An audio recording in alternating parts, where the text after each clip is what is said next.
Hello बच्चों, कैसे हो आप लोग? अच्छे होंगे बेटा आज मैं आपके लिए लेकर के आई हूँ यूपी बोर्ड 12th क्लास के लिए पदखंड से रामधारी सिंह दिनकर जी का जीवन परिचय, साहित्यिक परिचय और उनकी कृतियाँ। ठीक है बेटा, तो जान लेते हैं हम रामधारी सिंह दिनकर का जीवन परिचय, साहित्यिक परिचय और उनकी कृतियाँ। देखते हैं क्या कहते हैं। जीवन परिचय। रामधारी सिंह दिनकर का जन्म 23 सितंबर 1908 को बिहार के बेगूसराय जिले के सिमरिया नामक गांव में हुआ था। आगे समझ में। रामधारी सिंह दिनकर का जन्म 23 सितंबर 1908 को बिहार के बेगूसराय जिले के सिमरिया नामक गांव में हुआ था। इनके पिता का नाम बाबू रवि सिंह और माता का नाम मनरूप देवी था। ठीक है बेटा, इनके पिता का नाम बाबू रवि सिंह और माता का नाम मनरूप देवी था। वे भूमिहार ब्राह्मण थे। वे एक साधारण किसान थे। बचपन में ही इनके पिता का देहांत हो गया। आगे समझ में। वे भूमिहार ब्राह्मण थे। वे एक साधारण किसान थे। बचपन में ही इनके पिता का देहांत हो गया। इन्हें जीवन में अनेक कठिनाइयों का सामना करना पड़ा। आगे समझ में बेटा। इन्होंने पटना विश्वविद्यालय से बीए की परीक्षा उत्तीर्ण की और कुछ दिनों तक मुजफ्फरपुर कॉलेज में हिंदी विभाग के अध्यक्ष रहे। दिनकर जी राज्यसभा के सदस्य भी रहे। राज्यसभा, ठीक है बेटा, यहाँ पर हो जाएगा आपका राज्यसभा, सभी लिखा हुआ है, इसे सभा करोगे। ठीक है, दिनकर जी राज्यसभा के सदस्य भी रहे और देश के सांस्कृतिक विचारों पर महत्वपूर्ण बहसों में नेतृत्व किया। हो गया बेटा, समझ आ गया। दिनकर जी राज्यसभा के सदस्य भी रहे और देश के सांस्कृतिक विचारों पर महत्वपूर्ण बहसों में नेतृत्व किया। इनकी रचना उर्वशी के लिए इन्हें ज्ञानपीठ पुरस्कार से सम्मानित किया गया। 24 अप्रैल 1974 को इनका निधन हो गया। ठीक है बेटा, एक बार फिर से हम इनका जीवन परिचय समझ लेते हैं। रामधारी सिंह दिनकर का जन्म 23 सितंबर 1908 को बिहार के बेगूसराय जिले के सिमरिया नामक गांव में हुआ था। इनके पिता का नाम बाबू रवि सिंह और माता का नाम मनरूप देवी था। वे भूमिहार ब्राह्मण थे। वे एक साधारण किसान थे। बचपन में ही इनके पिता का देहांत हो गया। इन्हें जीवन में अनेक कठिनाइयों का सामना करना पड़ा। इन्होंने पटना विश्वविद्यालय से बीए की परीक्षा उत्तीर्ण की और कुछ दिनों तक मुजफ्फरपुर कॉलेज में हिंदी विभाग के अध्यक्ष रहे। आगे समझ बेटा, आगे देखते हैं। दिनकर जी राज्यसभा के सदस्य भी रहे और देश के सांस्कृतिक विचारों पर महत्वपूर्ण बहसों का नेतृत्व किया। इनकी रचना उर्वशी के लिए इन्हें ज्ञानपीठ पुरस्कार से सम्मानित किया गया। 24 अप्रैल 1974 को इनका देहांत हो गया। आगे समझ में बेटा, ये हो जाता है रामधारी सिंह दिनकर का जीवन परिचय। अब जानते हैं बेटा हम इनका साहित्यिक परिचय। साहित्यिक परिचय इनका क्या होगा देख लेते हैं। राष्ट्रकवि दिनकर जी को हिंदी का राष्ट्रकवि कहा जाता है। आगे समझ में। राष्ट्रकवि दिनकर जी को हिंदी का राष्ट्रकवि कहा जाता है क्योंकि उनकी कविताओं में राष्ट्रभक्ति, स्वाभिमान, पराक्रम और स्वतंत्रता चेतना का प्रबल स्वर मिलता है। रेणुका और हिमालय नामक काव्य रचनाओं में इनकी क्रांतिकारी भावनाओं के दर्शन होते हैं।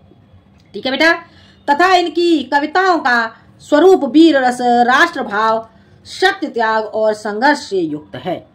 ठीक है, तथा इनकी, एक बार यहां से देखते हैं, क्योंकि इनकी कविताओं में राष्ट्रभक्ति, स्वाभिमान, पराक्रम और स्वतंत्रता चेतना का प्रबल स्वर मिलता है। रेणुका और हिमालय नामक काव्य रचनाओं में इनकी क्रांतिकारी भावनाओं के दर्शन होते हैं। हो गया क्लियर, समझ आ गया। आगे देखते हैं। तथा इनकी कविताओं का स्वरूप वीर रस, राष्ट्रभाव, शक्ति, त्याग और संघर्ष से युक्त है। ठीक है, ये छायावाद उत्तर युग के सर्वश्रेष्ठ कवियों में गिने जाते हैं। इन्होंने सामाजिक अन्याय व शोषण के विरुद्ध भी आवाज उठाई तथा निबंध, आलोचना और इतिहास पर भी प्रभावशाली गद्य लिखा। वे सदैव मनुष्य की स्वतंत्रता और सम्मान के पक्षधर रहे। ठीक है बेटा, आगे समझ में। एक बार फिर से हम समझ लेते हैं। राष्ट्रकवि दिनकर जी को हिंदी का राष्ट्रकवि कहा जाता है क्योंकि उनकी कविताओं में राष्ट्रभक्ति, स्वाभिमान, पराक्रम और स्वतंत्रता चेतना का प्रबल स्वर मिलता है।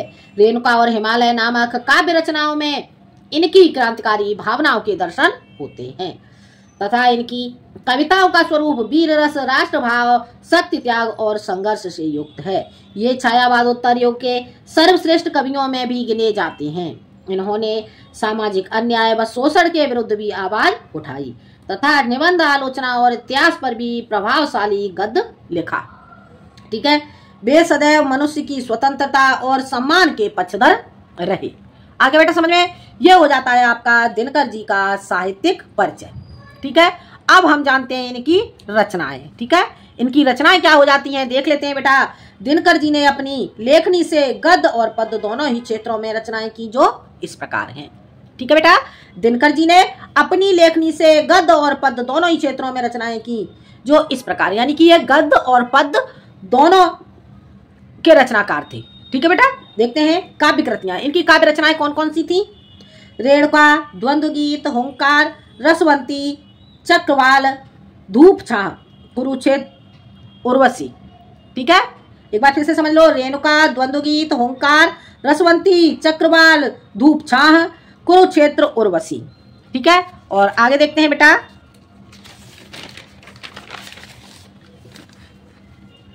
देखो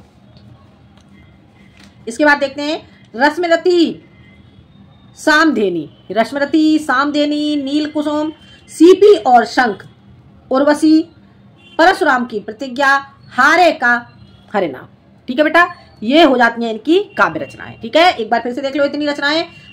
रश्मिरथी, सामधेनी, नील कुसुम, सीपी और शंख, उर्वशी, परशुराम की प्रतिज्ञा, हारे का हरिनाम। ठीक है, ये हो जाती हैं इनकी काव्य रचनाएं। और इनकी गद्य रचनाएं क्या क्या होती है तो हम इनकी गद्य रचनाएं समझ लेते हैं बेटा। गद्य कृतियां इनकी होती हैं संस्कृति के 4 अध्याय। संस्कृति के 4 अध्याय, अर्धनारीश्वर, रेती के फूल, उजली आग। ठीक है बेटा, गद्य रचनाएं कौन कौन सी हो जाती हैं इनकी? संस्कृति के 4 अध्याय, अर्धनारीश्वर, रेती के फूल, उजली आग। ठीक है बेटा, समझ में आ गया। ये हो जाता है बेटा आपका रामधारी सिंह दिनकर का जीवन परिचय, साहित्यिक परिचय और उनकी कृतियां। ठीक है बेटा, वीडियो पसंद आए तो लाइक करें, शेयर करें और सब्सक्राइब करें। मिलते हैं हम अगले वीडियो में एक नए टॉपिक के साथ। जब तक के लिए धन्यवाद।